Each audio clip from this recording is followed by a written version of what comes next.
A apresentadora Raquel Sherazade se revoltou com o caos no Rio de Janeiro e com seu governador, o Cláudio Castro.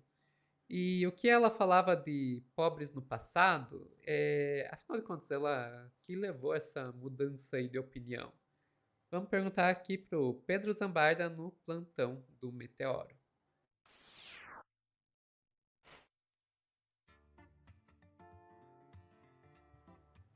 Aquela velha história, quem te viu, quem te vê, né, Raquel Sherazade?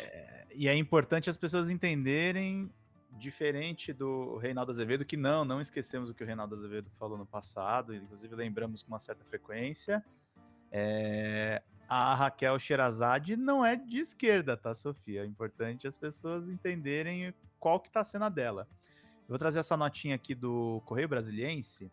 Raquel Sherazade se revolta com a mega operação no Rio e é detonada segundo o Correio. O jornalista usou as redes sociais para criticar a ação da polícia e lamentar as mortes nas comunidades. Raquel Sherazade voltou a movimentar as redes sociais nesta segunda a publicar um vídeo sobre a operação policial nos complexos do Alemão e da Penha, no Rio de Janeiro. A ação acabou com 60 mortos e foi alvo de duras críticas da jornalista, que classificou o episódio como sangrento e desastroso. Já são 130 mortes, tá, gente? Com tom indignado, ela questionou a legitimidade da força policial empregada na operação e a postura de parte da população que celebrou os resultados da chacina. O vídeo também expõe uma crítica mais ampla ao sistema de justiça e segurança pública. Para Sherazade, o Estado falha ao não garantir o devido processo legal às pessoas que vivem nas comunidades. E aí, Sofia, vamos ver o vídeo direto? Que o Correio para Bora. variar deu uma bugada no site. E aí a gente vai entender o que ela falou. Vamos lá. Estou entendendo por que algumas pessoas estão comemorando essa desastrosa operação policial no Rio de Janeiro, que terminou com a morte de 64 pessoas. A Já polícia passou de entrou nos 120. complexos do Alemão e da Penha para cumprir 100 mandados de prisão, não para cometer 60 execuções. Os 60 mortos pelo governo do Rio hoje, não tem como a gente colocá-los todos na vala comum do crime. Seria até fácil justificar, né, para algumas pessoas, mas são 60 criminosos mesmo? E que crimes eles cometeram? Se cometeram esses crimes, foram julgados, condenados pela justiça? E ainda que fossem julgados e condenados, onde é que está escrito na lei brasileira que o Estado tem o direito de matar pessoas? Os que defendem a execução sumária de seres humanos, obviamente, comemoraram. Para eles, pouco importa quem eram os mortos, se culpados ou inocentes. Pouco importa se entre eles havia um estudante voltando da escola, uma dona de casa na esquina da padaria, um trabalhador que ia para a labuta. Não interessa a identidade, não interessa a ficha criminal, nem interessa a história dessas pessoas. Elas não têm nome, elas não têm rosto e, principalmente, elas não têm dinheiro. São favelados, pretos, pardos, desafortunados, desempregados, subempregados, marginalizados. Essa gente já tem uns montes. Morrendo muitos, ainda assim não farão falta. Assim pensam alguns. A morte dessas pessoas apenas sacia a sede de violência de uma parte lamentável da nossa sociedade. Essas pessoas acreditam que um favelado a mais na cova significa um país um pouco menos violento. Mas deixa eu te dizer uma coisa, os traficantes dos morros são peixe pequeno. Os maiores e mais poderosos criminosos, as pessoas que realmente lucram com o tráfico, não moram em favelas. Elas andam de jatinho, elas vivem em condomínios fechados de mansões. Veja o Meteoro Repórter com piloto que denuncia o Rueda, União Brasil e ligações com crime organizado. Pequena propaganda rápida. Elas frequentam os melhores restaurantes e apertam as mãos de gente graúda de Brasília. Porque a favela não produz a droga. A favela é só um entreposto. E porque o governo insiste em fazer operações sangrentas e espetaculosas nos morros, enquanto permite que os multimilionários do tráfico de drogas e de armas durmam o sono dos justos em seus palacetes? Por que nós não vemos operações contra traficantes nos condomínios fechados? E quando acontece de ter uma operação policial num condomínio de luxo, não há sequer uma vítima, porque com os grandes ninguém mexe. Aí, para fazer de conta que está cuidando da segurança pública, o governo do Rio pipoca uns pretos no morro. Afinal de contas, cadáver de pobre dá voto.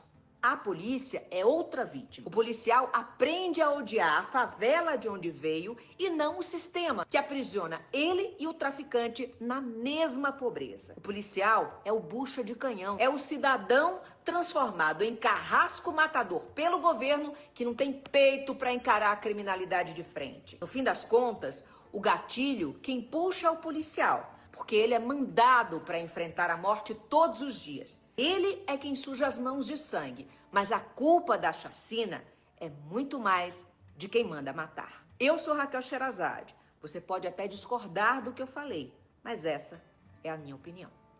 Sofia,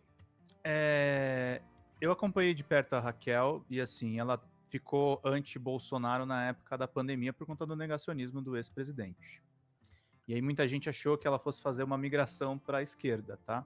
E esse discurso está muito afinado, legal, usando ela o privilégio de mulher branca, de mais de 4 milhões de seguidores nas redes sociais para isso. Mas eu vou mostrar para vocês o Instagram dela. Ela foi participante de destaque da Fazenda. Ela não é de esquerda, tá, gente? É um Instagram de lifestyle.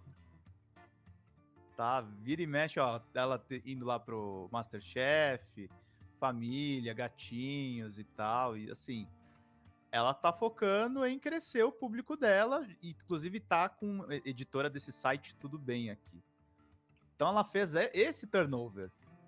Mas ela se transformou em apresentadora famosa no SBT por conta desse comentário que ela fez em 2014, que, desculpa, é um comentário que deixaria o Datena orgulhoso. O Datena de qualquer período, na verdade. Vamos ver juntos.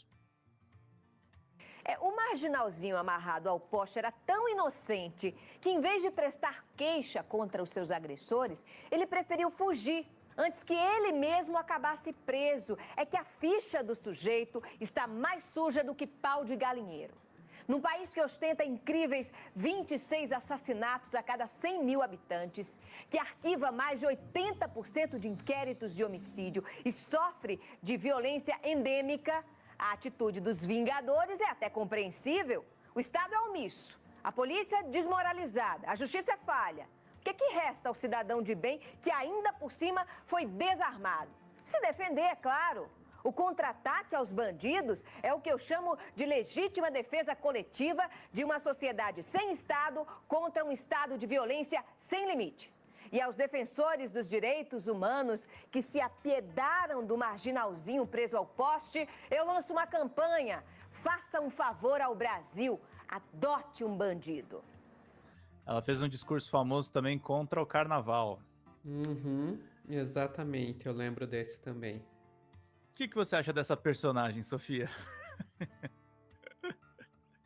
Cara, a impressão O discurso dela é bom, né, no Instagram atual. O atual, pelo amor, não ache que a gente está falando do antigo. Cara, eu acho que assim, a gente tem que ver que... Eu tenho a impressão que a direita tá tão errada nesse caso, mas tão errada, que tem até gente de direita percebendo o erro, sabe? Não dá pra gente pegar e botar... ela é uma esquerdista. Não, a Raquel Sherazade não é uma esquerdista, o Tony de Paulo não é uma esquerdista, até o Nando Moura fez um discurso relativamente decente sobre essa questão, e ele claramente não é uma pessoa de esquerda, sabe? Então, não vamos cair nessa de achar que todo mundo que concorda com a gente em um único ponto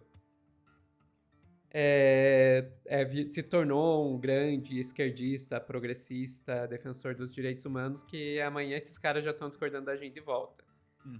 Dito isso, se isso ajuda a gente a evitar que novos massacres como esse aconteçam, cara, palmas pra ela. Palmas pra ela. Eu tô mais preocupada em garantir que a gente não veja novos massacres como esse do que em ficar sendo purista e dizendo, não vou elogiá-la porque ela é de direita. Não, gente, ela está correta nesse ponto e palmas pra ela. a gente fica junto com ela nessa briga e a próxima vez que ela discordar da gente, a gente briga com ela de novo. É isso, gente. É assim que funciona. Vale pra Sherazade, vale pro Tony de Paula, é isso. Não Acho do que tem Moura, uma não. Não do questão. Moura, daí já é demais. O Nando Moura é demais. Mas tem uma coisa que eu achei legal do discurso dela agora. Eu já mostrei o vídeo de 2014, que ela vai ficar bem chateada se ela ver esse corte. Mas só ressaltar uma coisa interessante: o Ottoni de Paula e a Benedita, que a gente abordou nos outros 2 cortes, ainda são pessoas que vêm da periferia do Rio de Janeiro e sabem o sofrimento do povo preto. A Raquel não. A A Raquel não. Raquel é paraibana, é branca e foi alçada ao estrelato com discurso reacionário. É muito bom ela estar falando também de racismo e do extermínio do povo preto. Isso é positivo mesmo. Não, sim. E até aí, gente, eu também. Eu também. Eu sou uma mulher branca de classe média do Paraná. Também não tenho essa vivência. Então Meu não, pai é não preto, vou. meu pai é preto, mas eu sou branco. É isso. Então não sou eu que vou criticá-la por isso, né? Sim, exatamente. Enfim. Ficamos por aqui, Pedro? Ficamos por aqui com parte do chat ainda achando que ela foi pra esquerda. Não foi pra esquerda, gente. Olha o Instagram. Não, gente. Não. Lifestyle. Foca nisso. Pessoal que tá assistindo ao vivo, não saiam daí que a gente já volta com mais notícias aqui no Plantão do Meteoro.